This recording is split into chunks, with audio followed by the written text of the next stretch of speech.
रायजोनि आइजोफोरनि थाखाय मोनसे गोजोनथाव खौरां। आसाम सरकारा आइजोफोरनो 50,000 रां दाहार होनो थाखाय खौरां फोसावदों। नोंथाङा बे 50,000 रांखौ मोननो थाखाय माब्रै आर'जलाइ होगोन? 16 जानुवारिनिफ्राय नोंथाङा आर'जलाइखौ होनो हागोन। आखायाव मात्र साननैसोल'सै। नोंथाङा आर'जलाइखौ होनो थाखाय थियारि जा।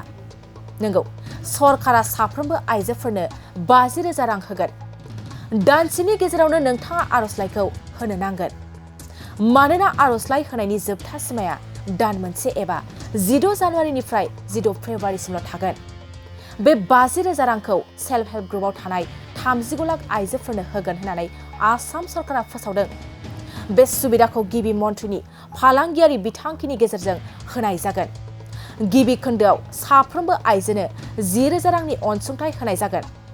जुदि बे 10,000 रांखौ थि थांखिनि थाखाय बाहायनाय जायो अब्ला 25,000 रांनि दाहार होनाय जागोन।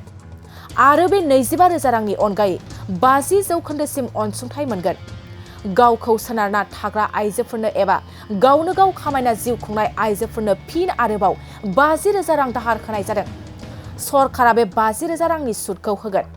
नाथाय नोंथाङा बे रांखौ थार खामानियाव बाहायनो नांगोन। मोनफ्रोमबो जिल्लानि मन्थ्रि आरो जिल्ला कमिशनारफ्रा नोंथांनि गासै बिथिङाव नोजोर होगोन।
मोनसे गोजोनथाव खौरां।